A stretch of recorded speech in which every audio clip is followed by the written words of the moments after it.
In this movie, we'll take a look at how you can combine strokes along with colored fills when tracing artwork inside Illustrator. So here we are looking at a vector take on Albrecht Dürer's classic 16th century rhinoceros, which might be better than the last illustration we looked at. And so let's see how we can put something like this together. I'm going to create a new document just by pressing Control-N or Command-N on the Mac. And I'll once again set the profile to basic RGB. This time my horizontal orientation is going to work great, at which point I'll click OK in order to create that document. Then I'll go up to the File menu and choose the Place command. Again, we have a keyboard shortcut of Control-Shift-P or Command-Shift-P on the Mac. And I've got this image here called Grayscale Rhino TIFF that I'll just go ahead and double-click in order to load my cursor, and then I'll click, being careful not to drag inside the document window. All right, now I want to scale the artboard to fit the image. So I'll select the artboard tool, which I can get by pressing Shift-O, and I'll go ahead and drag the corners until they snap into position with the help of Smart Guides, after which point I'll press the Escape key in order to exit the artboard mode. And I'll go to the Layers panel, click on the flyout menu icon, choose Panel Options. I just can't stand small thumbnails, so I'll select Other and change the size to 70 pixels, and then I'll just go ahead and rename this layer Tracings and press the Enter key or the Return key on the Mac. Now, at this point, the image is looking pretty terrible, and that's because we're so far zoomed out from it. But if you zoom in to 300% or more, it'll start looking a lot better. All right, now I'll click the Image Trace button and ignore the warning by clicking OK in order to give Illustrator a chance to take a first swing at things. And then I'll click on the Image Trace panel icon to bring up said panel. All right, now I happen to know some settings I want to apply here, so I'm going to twirl open the Advanced area, and I'm going to turn off the preview for a moment while I adjust some settings. I know I want to switch the mode from black and white to grayscale so that we can trace various shades of gray, at which point Illustrator asks you how many grays you'd like. I'm just going to leave it set to 50, but you can adjust that value to taste. I'm going to take the number of paths up to 100%. I'm going to take the corners value down to 50%, and I'll take the noise value down to just 1. Then I'll turn on the Ignore White checkbox, and I'll turn off Snap Curves to Lines. And finally, I'll click on the Trace button to see what Illustrator comes up with.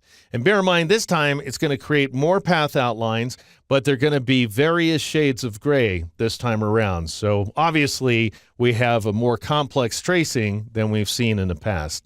And in my case, my screen is turning black, but once it finishes, we can see these wonderful shades of gray that Illustrator has come up with. All right, now let's add some strokes on top of them by first getting the Image Trace panel out of the way of the Layers panel, and then I'll twirl open that panel and grab this guy right there and Alt or Option drag him up ever so slightly to create a duplicate.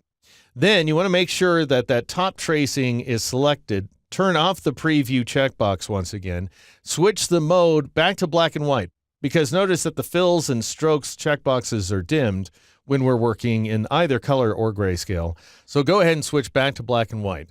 I'm going to set the threshold this time to 150.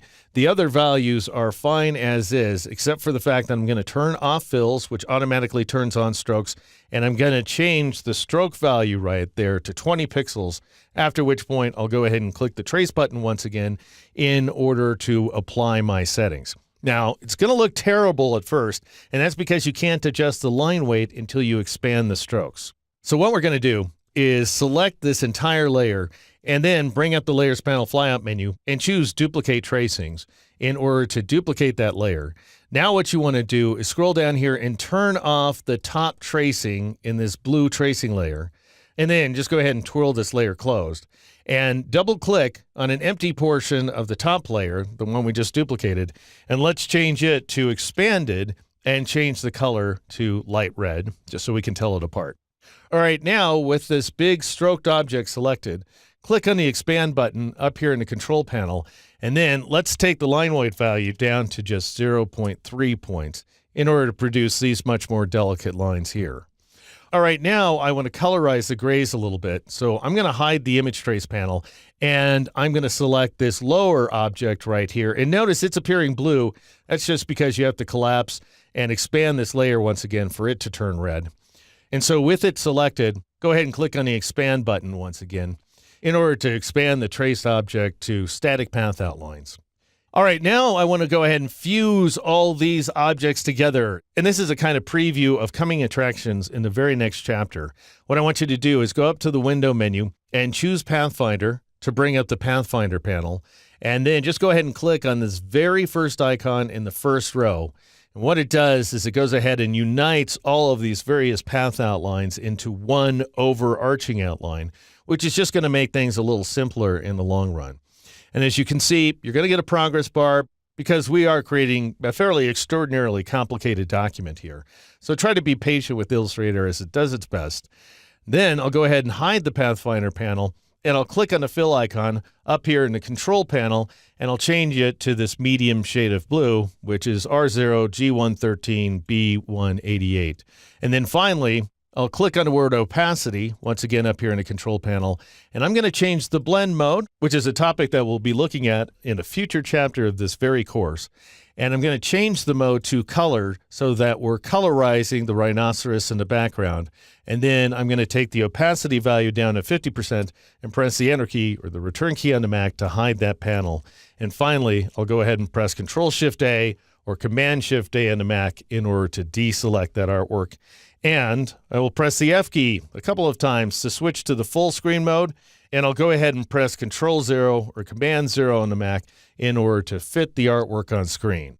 And that, folks, is at least one way to combine strokes along with colored fills when auto-tracing a piece of classic artwork here inside Illustrator.